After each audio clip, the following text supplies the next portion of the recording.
It looks like I would suggest we're at 6:41. So Kaylee, start. Yes. Great. Thank you, everybody. I'd like to welcome you to the community outreach meeting for Sun-Grown Alternatives. This is a business that is planning on developing a marijuana cultivation facility in Westfield. And this is our community outreach meeting. And now we're going to, okay, here's what to expect tonight. And first, I'd like to just review with everyone for some Zoom etiquette. You'll see that on the right-hand side of the screen is a chat, and you should see a chat function on the bottom of your screen with a red circle. If you'd like to ask us a question, please put it in the chat. Many times we'll answer the question right away. Other times, because we already know how the presentation is going to unfold, if your question pertains to something we're going to cover in a few minutes, we won't answer it right away. We'll cover it when we get to that slide. But when we're done for the evening, we're going to go back through the group chat and assure that we've answered everybody's questions. And then we'll take follow-on questions as we go. So the chat button is at the bottom. One of the rules of these kinds of meetings is please be polite. If it's a really a simple data type question, like a yes or no, and you ask it in the chat, we may just answer it in the chat. All right, let's move along. So here's what we're going to cover tonight. We're going to provide some team introductions so you'll know who you're going to hear from tonight. We'll talk about the location. We're going to explain to you what the zoning is and assure you that we comply with the zoning. We'll talk about buffer zones, the local permitting regulations, type of a marijuana establishment, and the property structure, which we've already explained. It's a cultivation operation, but we'll cover that more. We'll review what our security is, and we're fortunate tonight. We have our security consultants with us. I'll introduce them in a moment. We'll explain to you how we're going to prevent diversion, meaning if you think about shoplifting as theft, diversion is when it happens by employees. And we have plenty of security protocols in place, as well as operating procedures to help prevent diversion. We'll discuss the steps that we're taking to assure the location will not constitute a community nuisance, our positive impact plan, the issues around the host community agreement, and with the overall licensing process, both locally in the city of Westfield, as well as at the state level with the Cannabis Control Commission, together with the anticipated timeline. So, without further ado, our team introductions. Lawrence Cohen is a local attorney, and he is the owner and general manager. I'm going to introduce him. Well, actually, I'm going to flip it over to Lawrence right now.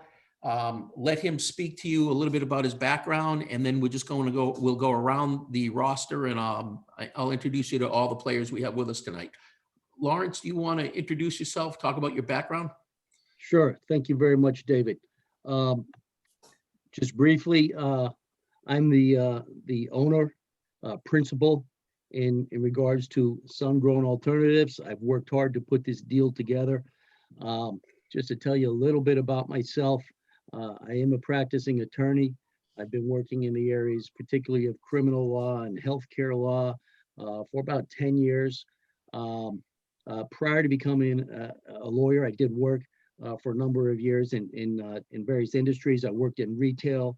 I worked in bartending. So my background includes experience in customer service, sales, business management. So again, I've worked very hard to put this business together.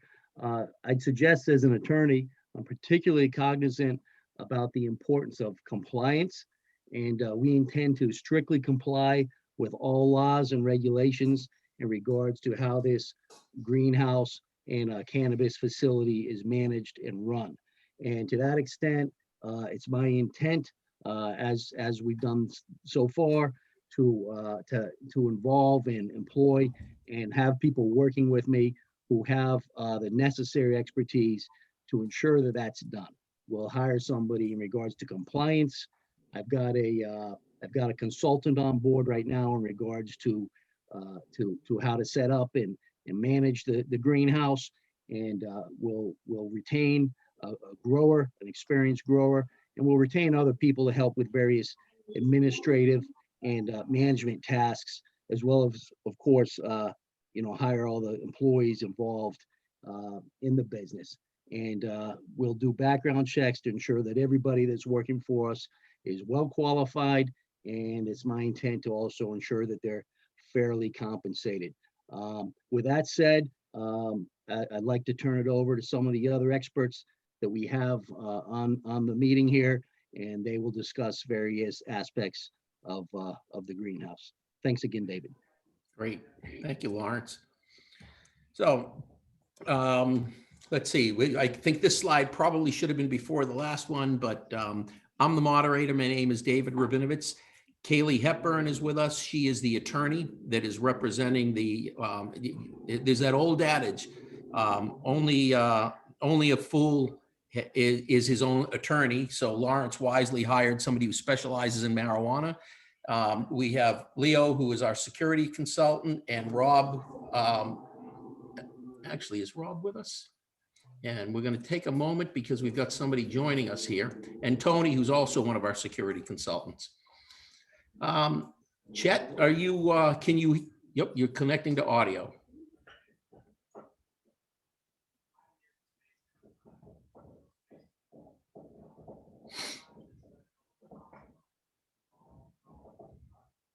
Hi, Chet. Thanks for joining us tonight. You can unmute yourself if you'd like to.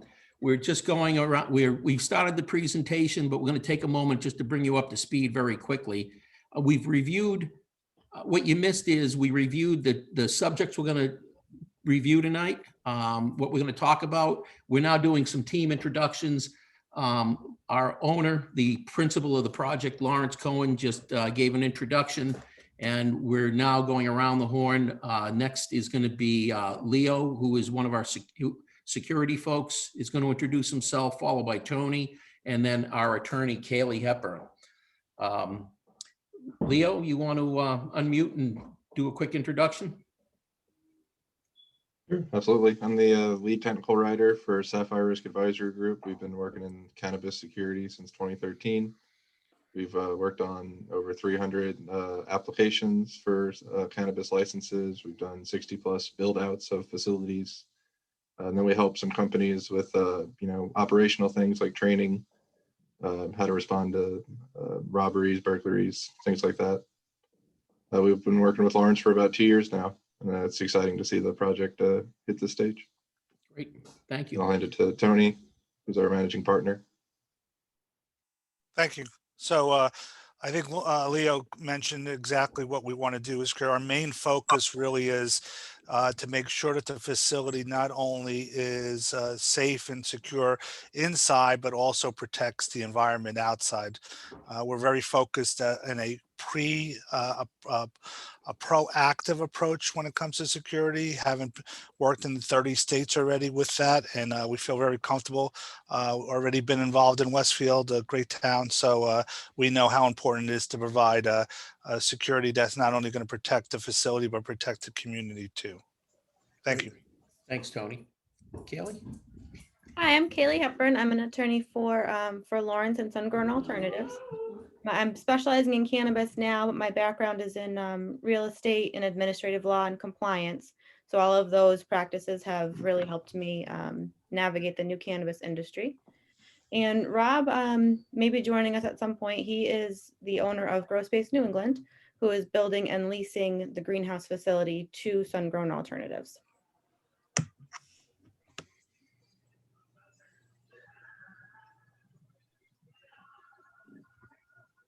All right, so Grow Space has put together a team that's going to work on developing this project with Sun-Grown Alternatives.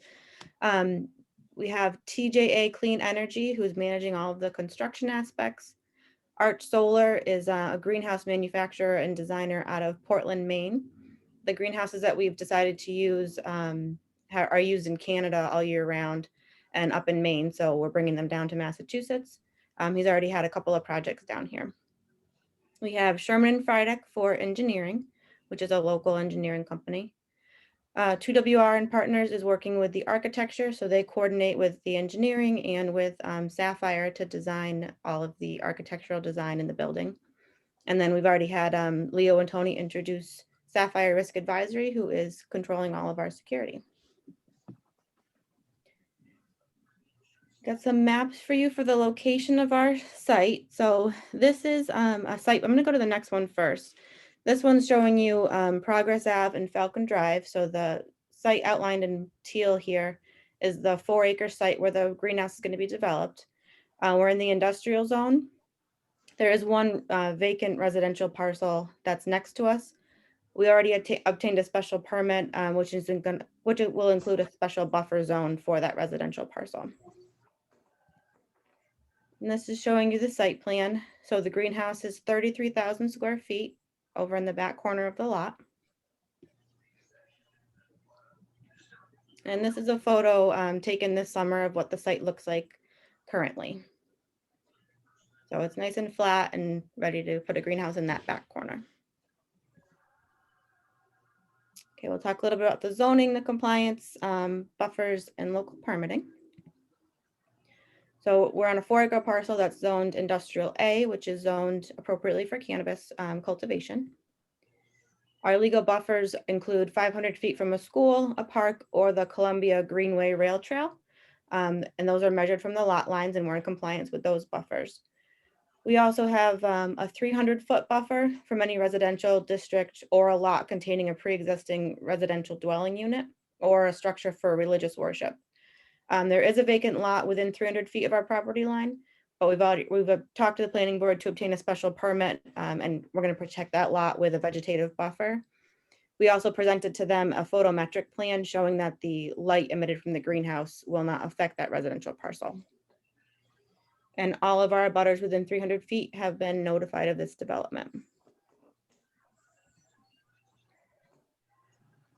So to operate in Westfield, we have several steps to go through. The first thing would be a site plan approval and a special permit from the planning board. Both of those have been obtained last month. We also will have local registration with the Board of Health, and then we have to comply with the performance standards of their cannabis ordinance 1687. That includes provisions for ventilation, odor scrubbers, and that our facility is fully enclosed. So we've presented both the ventilation systems and the odor scrubbers to the planning board to their approval.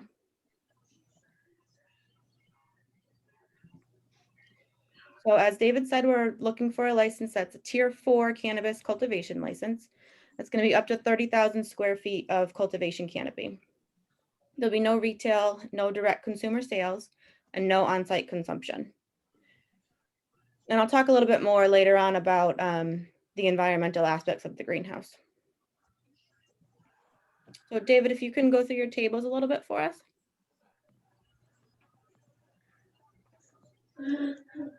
Oh, you're muted, David.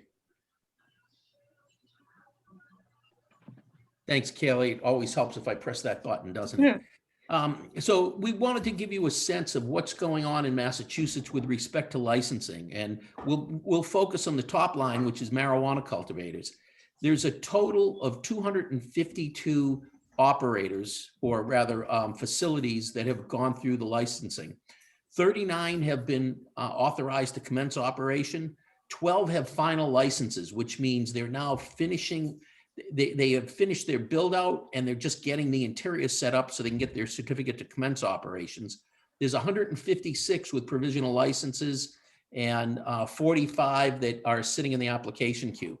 So the marijuana cultivation in the state, in Massachusetts, there's a fair amount of experience out there from the municipal as well as the regulatory side, which means that problems that are going to crop up have cropped up with these 39 operators who are already running. And other municipalities have learned from that. So I think you're going to find this shouldn't put any burden on the community. It's, as we'll talk about a little later, it's very low traffic. But I think what's important here is we're not breaking new ground. We are following close to 200 other operators that are already licensed and have dealt with municipalities and abutters and that sort of thing. And much of what we're going to do are lessons that are learned by our advisors by helping various operators get their businesses going. Could we go to the next slide? Great. And this is an overview of the amount of canopy that's available in the state.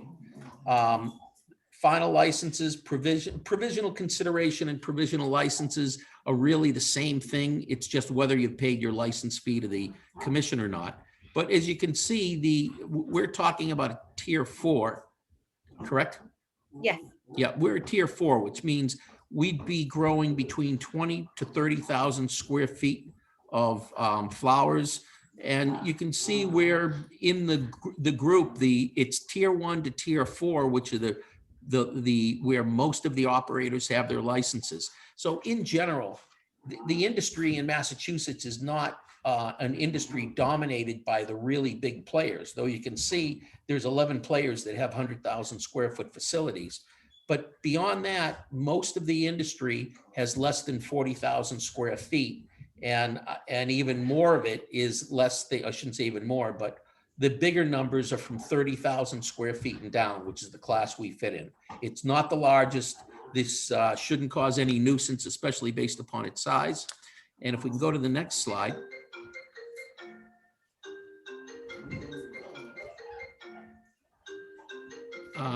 Okay, so this gives you a sense of the tiers as well as how much cultivation space is currently in the state. There's currently between 3.9 and 5.5 million square feet of cultivation space in Massachusetts licensed, provisional and final cultivation licenses. Midpoint, 4.7 million. So there's quite a bit of grow operations already in the state. And if we go to the next slide, it'll show you when we add the current approved canopy plus the number of operators with pending applications, and hopefully will become number 52, there's somewhere between 4.9 to 6.9 million square feet of space, and with a mid-range of about 6 million.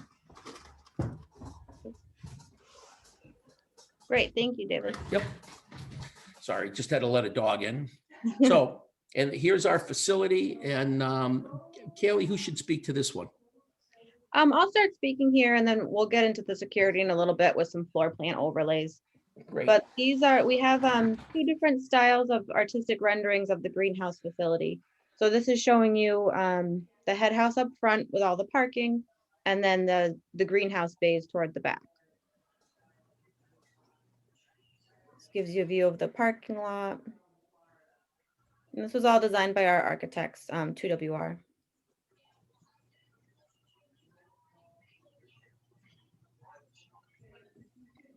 So these are showing some of the greenhouse features. That first bay all the way to the left of your screen is a full head house. So the greenhouse is fully enclosed with everything that you'll need to cultivate right in this one building.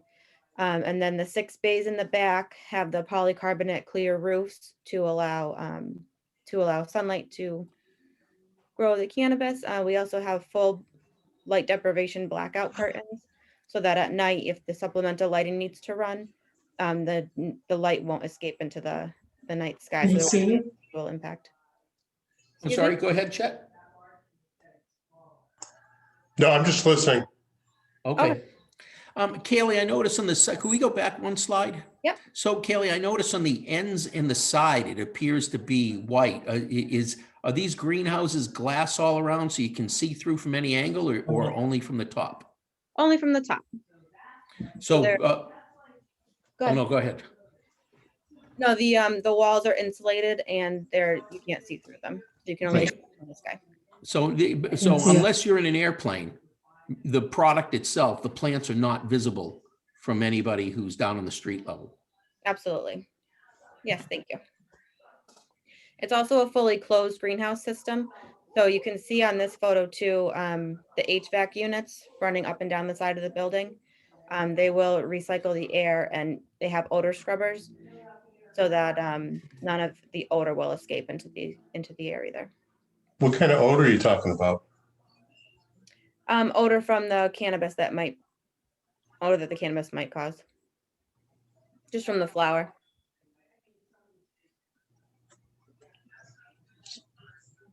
So this is showing the elevations from the building, so more architectural drawings. And this one is the floor plan. So the orange yellow piece is showing you the rooms in the head house. And then those 4 bays behind that are for your veg and mother plants.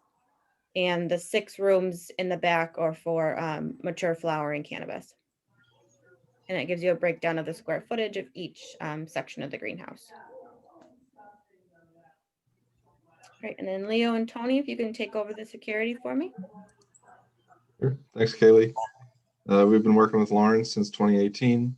We've been in the cannabis industry since 2013, and we work in other high-risk industries like pawn shops and jewelry, general retail where you have high-value assets or cash, which might make you a more attractive target. But working, we've seen the evolution of the cannabis industry, and we've definitely seen the best practices to protect these companies. And then the state of Massachusetts also has very intense security rules themselves. We've worked in 24 states, but within Massachusetts, we're working with Clean Technique, which is also in Westfield. We're also working on a vertical facility in West Wareham. We have a great relationship with TWR, the architect firm. And one thing that sets us apart from other security companies is we emphasize proactive security methods. So yes, we want to catch shoplifters, but more than that, we want to prevent crime at all from happening. Some highlights of the security systems. Only employees or approved vendors and approved visitors beforehand are going to be allowed in the facility. We're going to have access control and signage, and we're going to guards to enforce limited access areas. The building's not open to the public. Shipping and receiving won't be off-site or won't be off-street because we have the deep parking lot. This is a low foot traffic commercial area. We already engaged with Plymouth Armor Group to help with secure transportation. The police and city council will have remote access to live video feed through software, their browser. There are options for video verification to reduce false alarm dispatches. We will have electronic access control to lock entry. All employees will have key cards, and we will be using commercial grade locks. This isn't residential security. This is commercial hardware. As far as the alarm system for business hours, we'll have panic alarms and duress codes for employees to use if there is a robbery. And then after hours, we'll have the standard security system, motion detectors, door contacts, glass breaks. There is a requirement for backup power, so if the power goes out, the security systems will still work.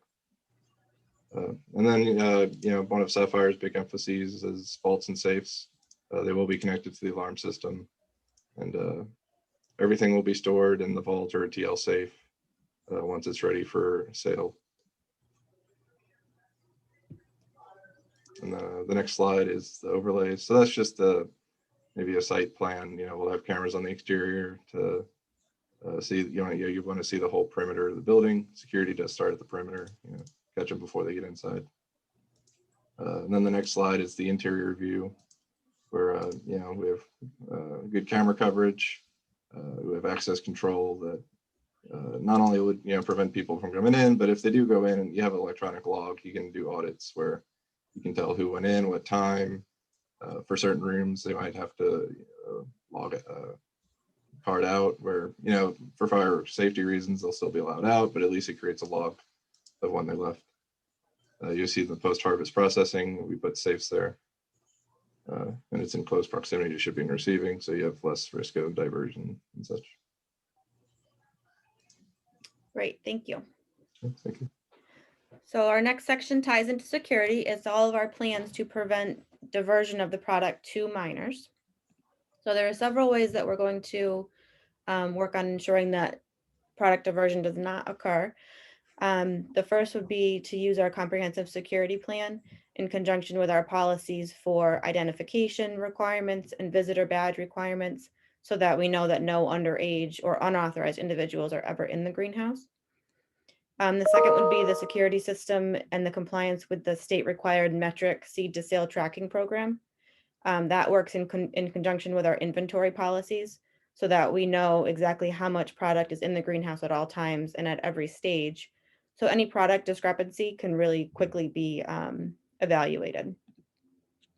Any instances of diversion will be immediately reported, investigated, and the responsible agent will be terminated. And another aspect of that plan is that all marketing is geared toward people that are 21 and over. Okay, and our next section is about how we're going to prevent the greenhouse from becoming a nuisance to the city of Westfield. So for traffic, a lot of people have concerns about traffic. We don't anticipate significantly increased traffic because there's no retail sales.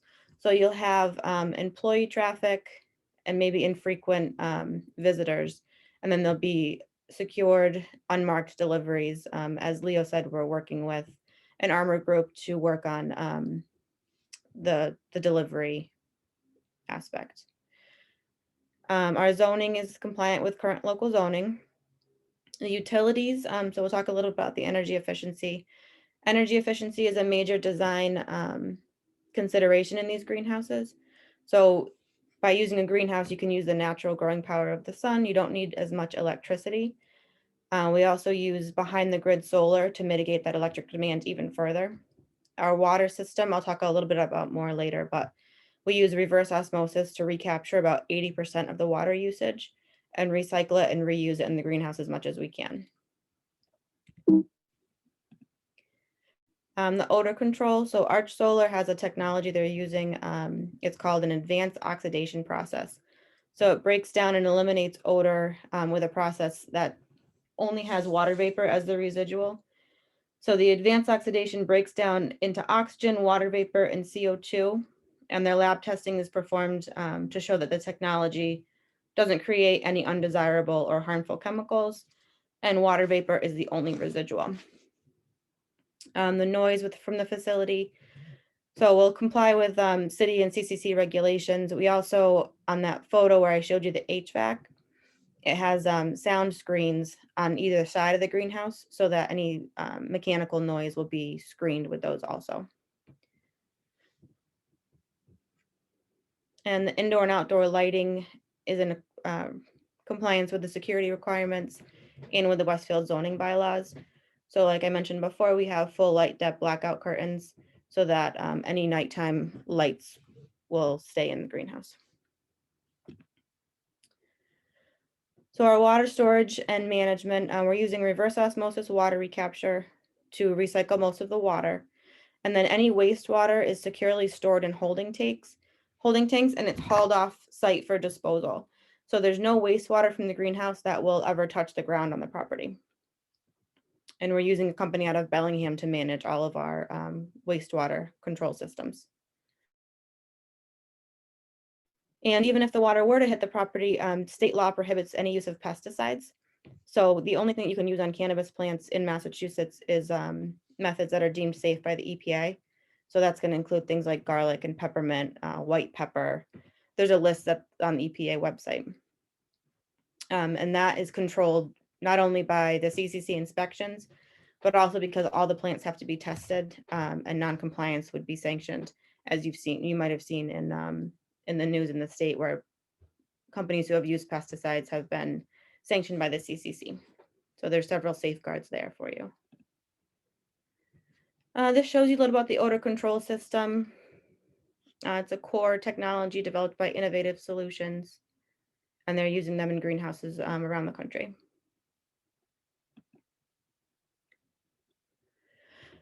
And another requirement of the CCC licensing process is that every cultivator has to develop a positive impact plan. So the positive impact plan is designed to positively impact people who have been disproportionately harmed by cannabis prohibition and enforcement. It seeks to impact residents from areas of disproportionate impact, which around here would be a couple different areas, but some certain areas of Springfield would be included in those areas. It's also for economic empowerment recipients, social equity program participants, and mass residents who either have a past drug conviction or they have a parent or a spouse with a past drug conviction. So Sun-Grown Alternatives has identified specific goals and programs and measurements to affect positive change.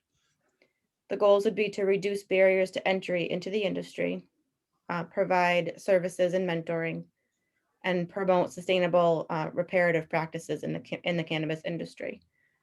So to that end, Sun-Grown Alternatives will fund an annual record sealing workshop. This will help identify which records can be sealed, how to seal it, and will assist them through the process in the courts. And we'll also seek to hire qualified individuals with past cannabis convictions. And to make sure the program's working, we'll track participation and collect anonymous surveys about how people think they benefited from the program, what we could do better in the future.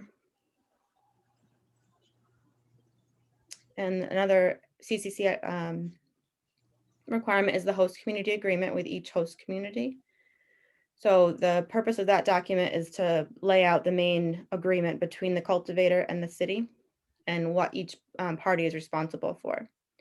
So by statute, the HCA is valid for 5 years, and the common elements are up to 3% of annual gross sales are paid to the city as a community impact fee. And that fee is meant to offset direct impacts to the city. So the goal is that a cannabis operation will have a net zero impact on the community that it's hosted by.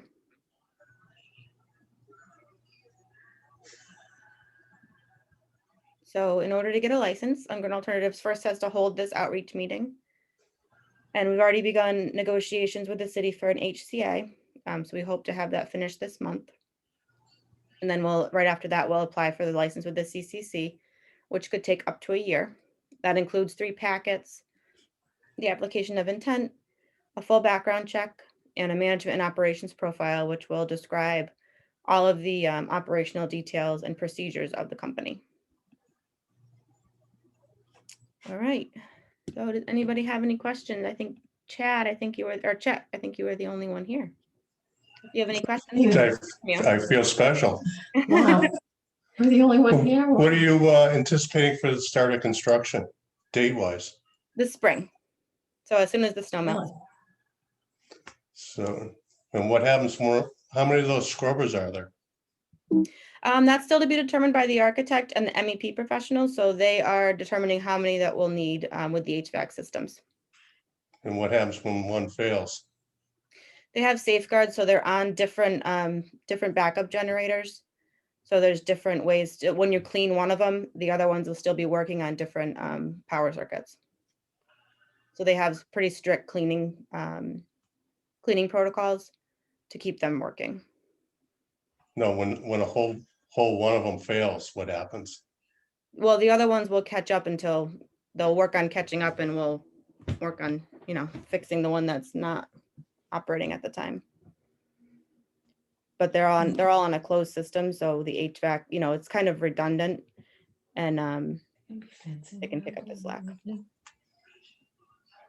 So is there going to be fencing or around the place, security fencing? No, we don't need security fencing. The security measures are, as Leo talked about, done by the cameras and the locks and access controls within the greenhouse. Are there going to be people there overnight?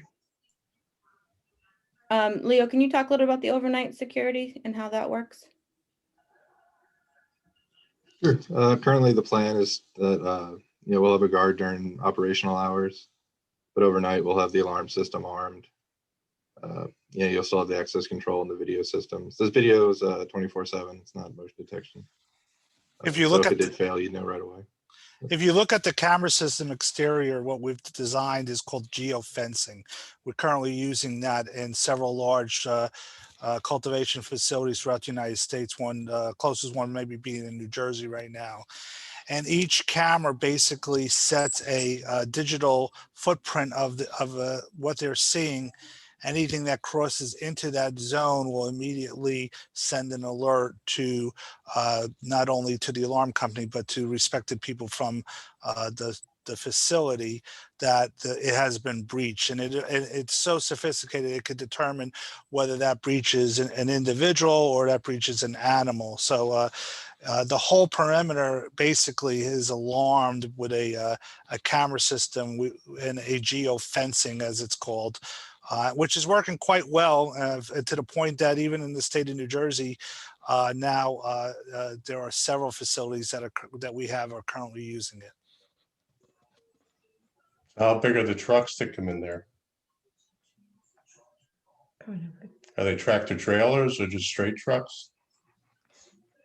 No, they're not tractor trailers. A lot of the ones that have been used around the state are those runner vans. Lawrence, have you spoken to Plymouth Armor about exactly which vans they're going to be using? Um, Well, not to that level of detail, but basically my understanding is that we'll be using either Spr- vans or more of a standard sized armored vehicle. So these are definitely not, certainly not anywhere near the size of 18 wheelers, not even near the size of your typical box truck. More of the size of probably like a large van. Yep, Lawrence, can I jump in for a little bit? Chet, these vans, think about the Amazon Sprinter vans that come to your house for deliveries. Yep. That's most likely the size van you're going to see. Bear in mind, marijuana while it's an agricultural product, it's light, it's small, and it's expensive. And if you had to equate it to anything, it's like jewelry. And so you don't need a terribly large vehicle to deliver a lot of product. Yeah, I didn't notice any loading docks there. That's why I was wondering. Yeah, no, it's typically the size of the vehicle would be a Sprinter van. To start to load marijuana into a tractor trailer, you're talking about a huge amount of product. And if any sort of large commercial vehicle comes on the site, and Lawrence, you'll correct me if I'm misstating here, but it's most likely going to be a supplier along the lines of grow media, pots, that sort of thing, dropping off that type of supply product. And it's unlikely that you're going to see that size truck coming in on a recurring basis. Yes, Thank you, that's right. David. I'm agreed with that. The access funds.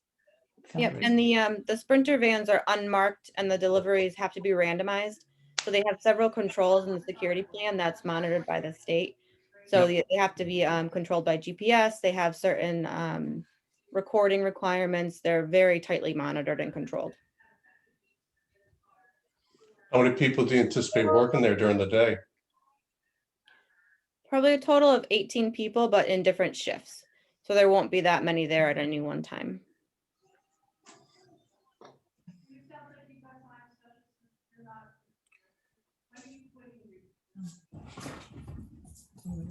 And Chet, any other questions we can answer for you?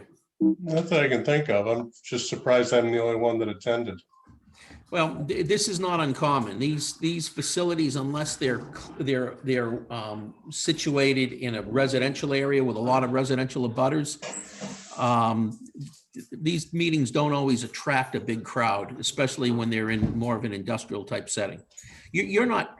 I looked up. I Googled your name while we were going through the presentation. So you've got a company that looks like it's just around the corner from where this is going to be.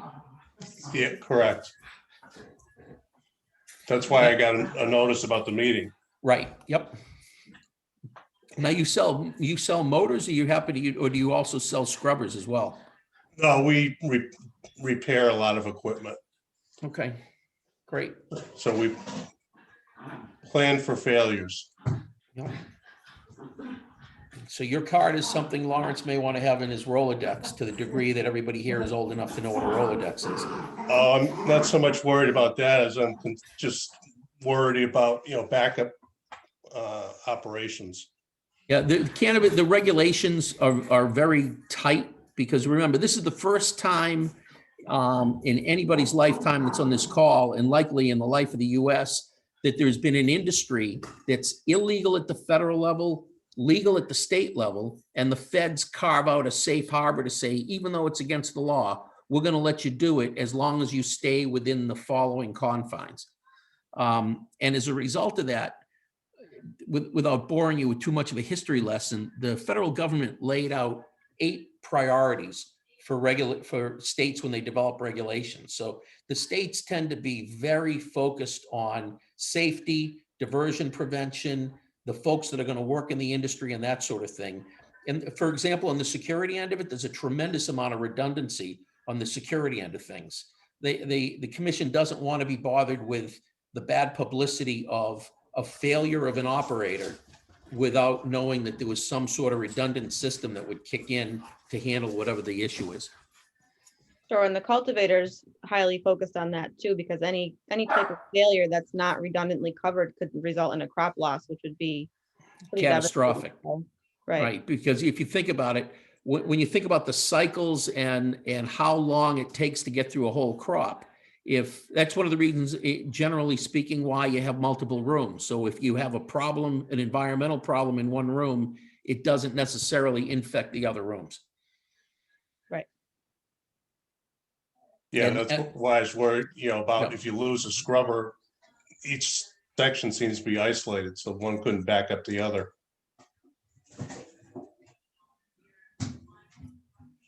Right, but there should be more than one that's servicing each room. That's what I didn't know. Great. Chet, any other questions?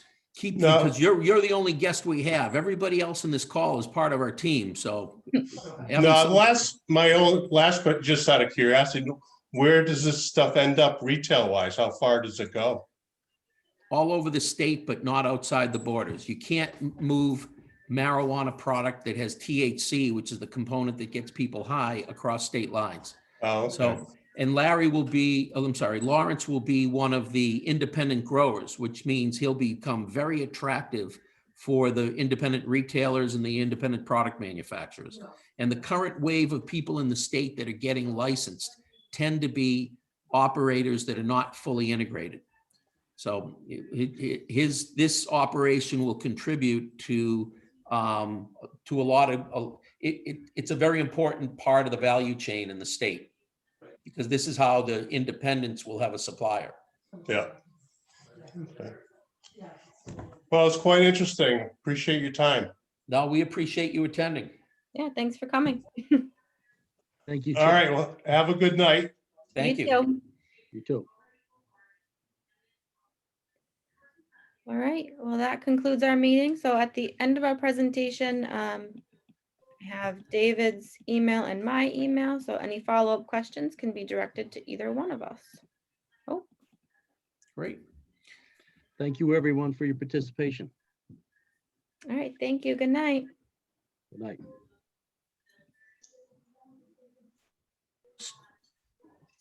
Stop the recording. Oh, Kayla just jumped off. Okay. Thank you, David. Oh, no worries.